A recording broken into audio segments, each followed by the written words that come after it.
tunjukkan aja, kan bisa. Ya. Panji itu Ada lagu. ini juga no. Ketrungnya. Jadi Tasmu. nah, jadi bertanya dengan langsung Bertanya. beliau nama aslinya itu Panji Klanan. Panji Klanan. Saya asli dari Kepanjen. Jadi saya Panjen Malang. Nggih, Engki Tuhan. Saya dari Kepanjen. Sebelum ke sini, saya kemarin sama Joko Utomo Kompas, Tempo ya. Tempo, kemudian dari shop itu kita bahas naskah Panji juga untuk persiapan nanti di wilayah Gunung Kawi. Karena ada wayang topeng krecet, ada gedung monggo, ada keranggan yang kita kali adalah keranggan. Anehnya, boleh lanjut dengan ngomong kita Panji ini itu Panji Reni dan sebagainya. Tetapi di masyarakat tidak ada naskahnya. Sehingga kemarin juga cari-cari dalang. Saya kebagian jadi potro jodoh. Nah, gitu. Jadi saya bagian motro itu kalau di zaman Orde Baru saya adalah bagian penerangan kapten. Pemecah. Itu harus syarat utama di kesenian rakyat kan harus ada penerangan. Harus ada penerangannya ya. Tepuk tangan. Langsung bertanya aja dengan Ya langsung bertanya. masalah Panji. Ya, saya lebih suka pada Panji, terutama Panji yang tidak kitabiah, tetapi Panji yang duduk lisan di masyarakat. Iya. Pada waktu hari anak kemarin saya ke Karas. Di Karas itu ada sebuah wilayah belit gedung. Di sana biasanya muncul ayam. Siapa yang mendapatkan ayam itu? Siapa yang mendapatkan ayam itu adalah jago untuk aduan ayam. Maka di Madirdo dekat pondoknya Yai Bistri itu ada namanya Desa Karas. PTE rebutan PT Jago, di sana adalah lahirnya Panji Laras. Panji Laras, omahe tengah alas, payu pane godhong laras. Awake dhewe muga seger waras. Panji Laras, omahe tengah alas, payu pane godhong laras. Nah itu. Kemudian kemarin jadi yang di Keranggan itu ada monumen. Itu yang digali oleh Mas Budi Cahyo sebagai naskah nanti untuk dipentaskan di bulan Oktober ini. Acaranya Pak ini. Acaranya Joko Suyono. Unjau. Biasanya kalau Pak Wardiman di tempatnya itu Mantune Susamto itu museum Hendri Nurkayo, bukan ini. Kita get grassroots. Itu bisa. Bukan. Para fotografer seno jalan sama saya dipikirin gunung. Itu yang di itu Dwi Cahyono itu bukan itu. Bukan Cahyono profesor, bukan. Itu dunianya EO. EO itu mantunya Susamto. Bukan bagian. Panji Laras.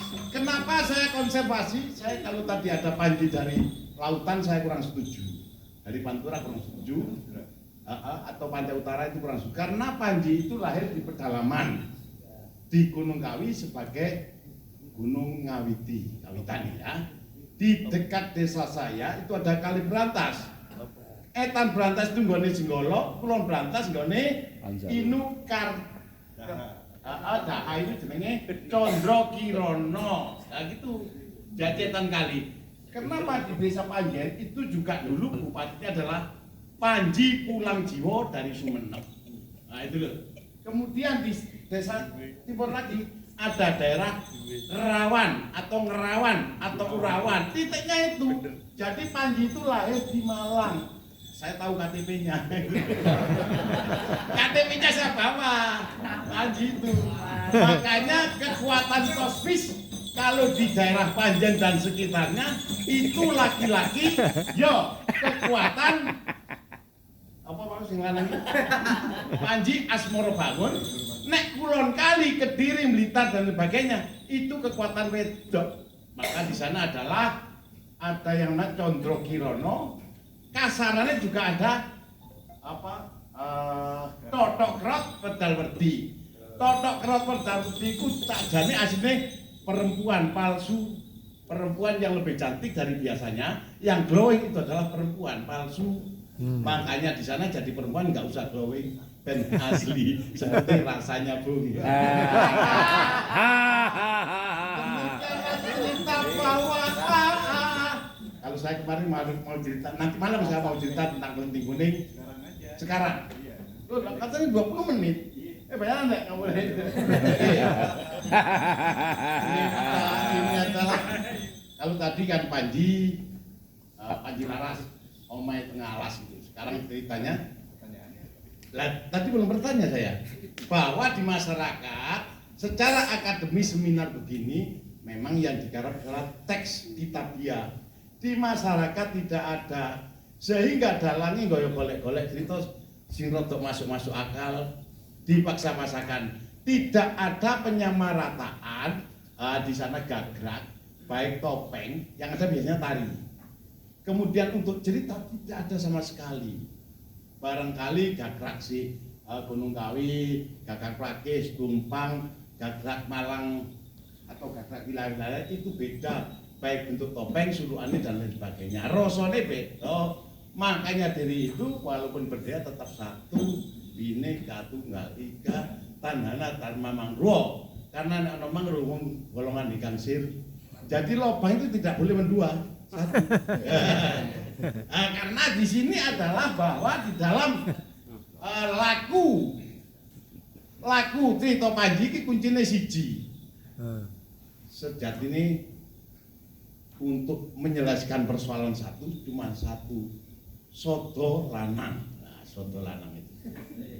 Cuma sodo lanang. Selesaikan semua persoalan dengan sodo lanang. Bukan keris, bukan senjata, bukan pistol, bukan peperangan. Dengan sodo lanang. Kali, loh, sebelumnya juga alif kenceng, ojo alif bengkong. Alif kenceng tuture artine ya soto lanang iso ngesatno brantas. Soto lanang iso ngesat mateni yuyu kangkang sing ngene karo klenting kuning, klenting abang klenting ijo. Hanya klenting kuning ora gelem. Sing dikenene klenting abang kuning ijo. Sehingga perselingkuhan antara yuyu kangkang dan perkelentingan. Maka di sana Andi Lumut menolak. Karena Andi Lumut walaupun perempuan tidak terlalu cantik tapi tidak bisa diginikan oleh yuyu kangkang. Yu mekangkang. Artinya itu simbolnya. Jangan sampai ini saru atau tidak, karena di masyarakat boleh. Boleh. Asli. Iya. Asli. Apa eneke? Egaliter. Bloko Suto. Soto lanang. Terus terang. Nek ana wong selingkuh, ana wong ngetingi wong saling penyelesaiannya ada di soto lanang. Kalau ada pemalsuan dan lain sebagainya, penyelesaiannya ada di air kendi.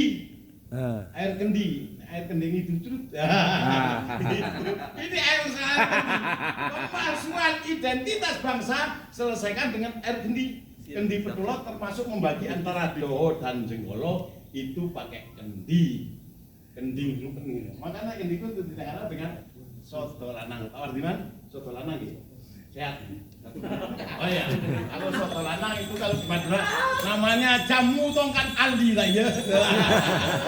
Kekuatan laki-laki, walaupun laki-laki sekuat apapun dengan obat apapun, tetap di sana lah soto lanang. Pertanyaan cuma satu, di masyarakat tidak ada kitab. Yang ada adalah turun-temurun tafsirannya dewi-dewi. Tidak ada yang salah, tidak ada yang benar. Karena semua akan nek salah ya di Gunung Tonggo, nek gak bener ya dikarani tonggo, gitu aja, nggak angel. Jadi pertanyaan cuma neng seminar dhuwur-dhuwur, neng desa iki ora ono kitab sampai dilegi. Bakari turun kitab yo pembahasan member cerita Panji nggak ada. Saya itu nggak lulus kuliah dulu karena nggak punya kitab. Skripsi saya Panji Asmoro Bangun dulu itu. Ya di mana-mana akhirnya ya saya jadi Panji Kelantung gitu. Kita berikan tepuk tangan. Luar biasa. Jadi saya kira itu mewakili pertanyaan semuanya deh gitu. Iya. Nah sekarang saya berikan closing statement sudah terakhir udah memberikan apa namanya tanggapan dari Tembok ini tentang kelinting. terutama Bicara keempat itu. kegiatan kita ke depan seperti tadi. Silakan dulu Mas Jadul. Ya, gini saya merespon Lek Jun sebentar ya. Bisa jadi memang di masyarakat nggak ada kitab, tapi saya menemukan ketika di Banyuwangi kemarin itu ada lontar Juarsa. Ya, itu ada manuskripnya dan ternyata di sana ada ritual membaca lontar Juarsa. Nah, setelah saya baca loh, lontar Juarsa ini juga narasi Panji. Ini soal Juarsa sama Dewi Sarah Wulan. Nah, ternyata kisah Juarsa dan dari Dewi Sarah Wulan itu bagian dari sebetulnya ragam ya dari cerita Panji kita berdasarkan. Tapi memang ada ritual dibaca lontar itu yang boleh memegang hanya dalangnya. Masyarakat yang lain itu memang tidak boleh membaca dan hanya mendengar, itu hanya satu. Jadi mungkin dulunya lisan lalu ada yang ditulis, tapi juga ada yang tertulis itu dilisankan ya, dilisankan. Jadi menurut saya mungkin berkembang bareng itu ya, yang lisan itu tetap berkembang terus, dalang yang karena dalang itu nggak pernah kehilangan lakon gitu, terus gitu. Tapi intinya tetap sama ya, soal cinta, soal hasrat kehidupan untuk yang selalu harus jalan terus.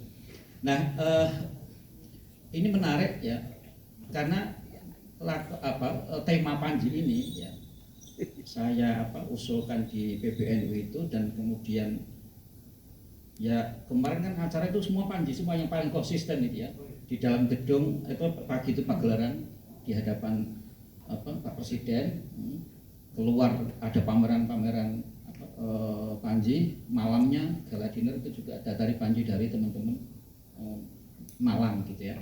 Nah, dalam konteks kita karena tema PBNU sekarang kan membangun peradaban ya.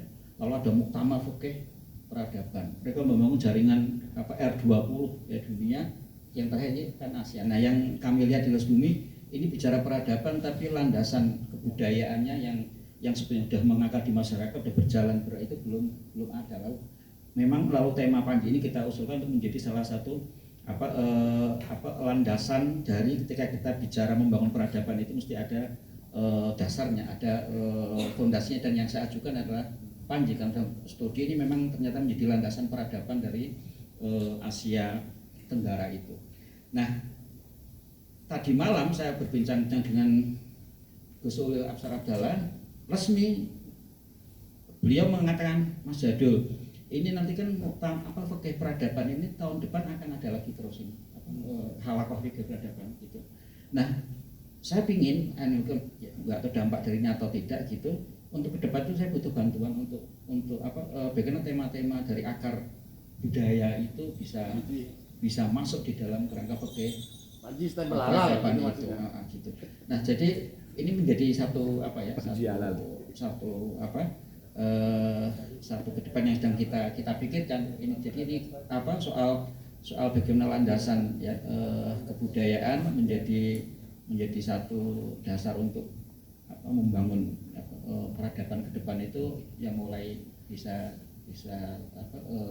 mudah-mudahan bisa menemukan momentumnya, termasuk kemudian ini pameran kita gelar ke sini kan ini supaya tema isu ini terperanin sampai kemudian acara KTT ya di Jakarta besok tanggal 7 awal September itu, mudah-mudahan ini nanti juga ada menjelang itu kita bisa bikin sesuatu, bikin festival atau sesuatu yang kemudian bisa menjadi satu momentum juga. Jadi itu Mas Habib, terima kasih. Silakan dia langsung dia ya untuk memberikan. Ya,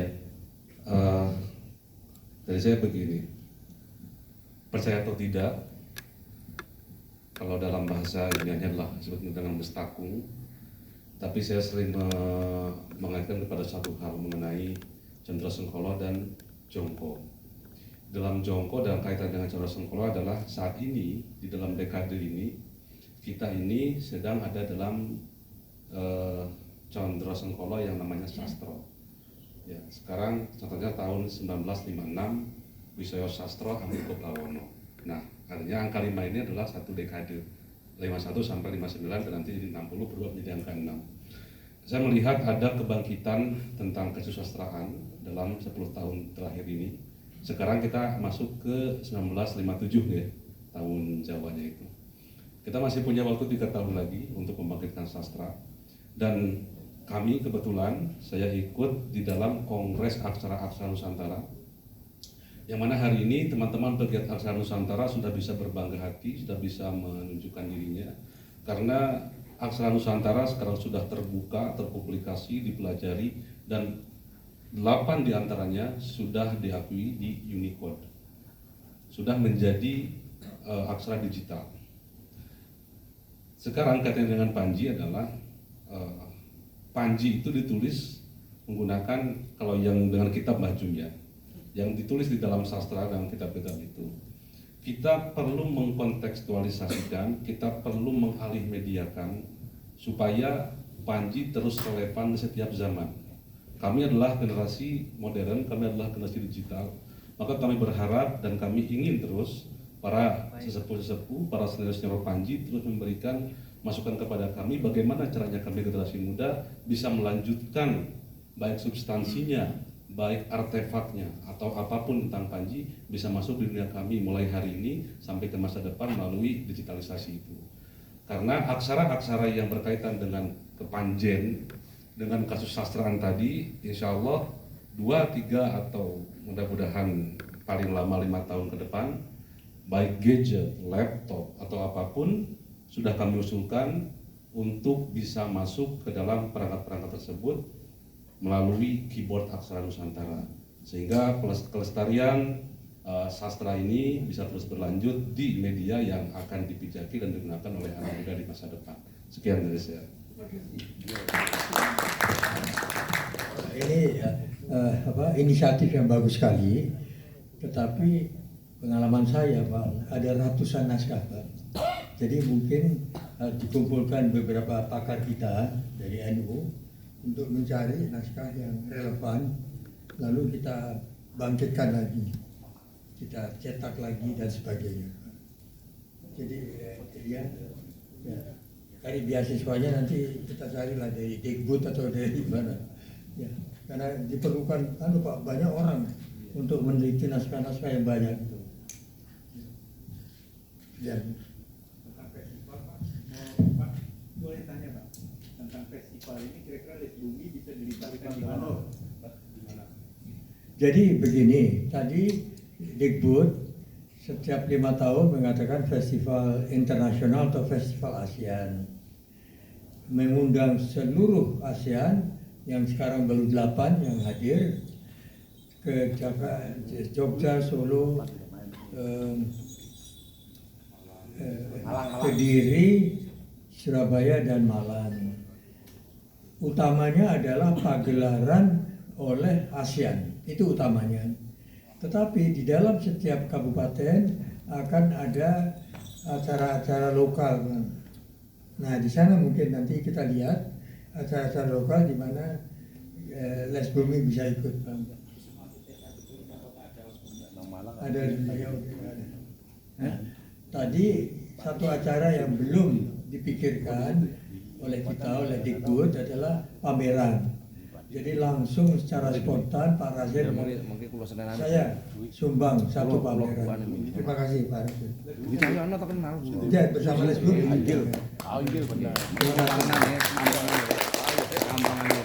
Teman-teman sekalian, Anda sudah menyaksikan nggak bisa dirangkum ini, rangkumnya ya seluruh pembicaraan ini sebenarnya. Tapi izinkan saya mungkin ingin memberikan satu refleksi terhadap agenda ke depan. Kenapa Panji itu menjadi penting bagi generasi sekarang? Itu sesuatu yang sedang kami pikirkan beberapa lama ini, terutama ketika perkembangan dari artificial intelligence ini ya, kecerdasan buatan yang baru muncul mungkin belum sampai 2 tahun terakhir ini di deployment ke masyarakat umum dan kemudian menimbulkan satu pandangan-pandangan baru. Saya ingat ketika Yuval Harari ya, Noah Harari berbicara tentang apa dampak dari artificial intelligence ini bagi kemanusiaan masa depan. Kalau misalnya nanti ketika superhuman ini atau komputer superhuman ini mampu menciptakan kitab suci yang bisa bersifat pribadi dan lebih adaptif di masing-masing orang berdasarkan atas kumpulan-kumpulan dari kitab suci yang ada, toh itu dibuat oleh superhuman, sesuatu yang hampir sama dengan wahyu, hampir sama dengan dilakukan dan tidak dibuat oleh individu biasa, maka agama kemudian akan berhadapan tantangan-tantangan sendiri. Ketika currency atau ekonomi uang itu bisa diselesaikan juga oleh superhuman dalam artificial intelligence, maka ekonomi kita akan dikendalikan tersendiri nanti oleh kekuatan yang mungkin kita tidak bisa kendalikan kembali. Begitu juga politik, ketika kekuasaan itu juga sudah bisa dijadikan bagian dalam algoritma, dalam kesadaran, maka juga politik akan. Pertanyaannya dia itu adalah apa yang kemudian yang bisa manusia itu bertahan terhadap superhuman ini, yaitu artificial intelligence. Dia menarik mengatakannya bahwa kemungkinan yang akan bisa bertahan adalah kemampuan untuk melakukan intimasi, karena rasional itu sudah dikuasai oleh tempat lain. Nah, intimasi inilah dalam bahasa Panji itu adalah asmara, kekuatan dasarnya. Jadi asmara lah adalah satu-satunya modal manusia sekarang yang bisa melawan atau mengimbangi kekuatan dari superhuman itu. Karena superhuman belum mampu untuk melampaui batas-batas dari asmara ini. Apa itu asmara? Itu menarik yang disebutkan kalau kita lihat dalam refleksi tentang tradisi Panji itu. Asmara itu menyangkut kepada 4 hal. Pertama, asmara raga. Asmara raga, asmara tubuh, pencarian kreatif semua di dalam penjelmaan kekuatan tubuh sebagai kekuatan seni ya. Kemudian juga asmara cipta pada kreativitas. Yang lain adalah asmara jiwa, kemampuan untuk melakukan karitas ya, bahwa kita menjadi bagian bersama dalam solidaritas manusia, itu asmara yang lebih tinggi. Dan terakhir asmara rasa yang terkait dengan hubungan kita dengan yang abstrak, yang ilahi, yang bersifat agape. Jadi saudara-saudara sekalian, justru kisah Panji inilah yang akan memberikan alternatif nanti mungkin bagi jawaban-jawaban kita untuk menghadapi perkembangan baru dalam dunia yang akan datang ini. Saudara sekalian, mari kita tutup ini sama-sama dengan memberikan aplaus kepada pembicara ini. Terima kasih, dan Anda jangan lupa untuk menyaksikan nanti apa yang saya sebut pendekatan 4 asmara ini. Terima kasih. Wassalamualaikum warahmatullahi wabarakatuh. Untuk nanti malam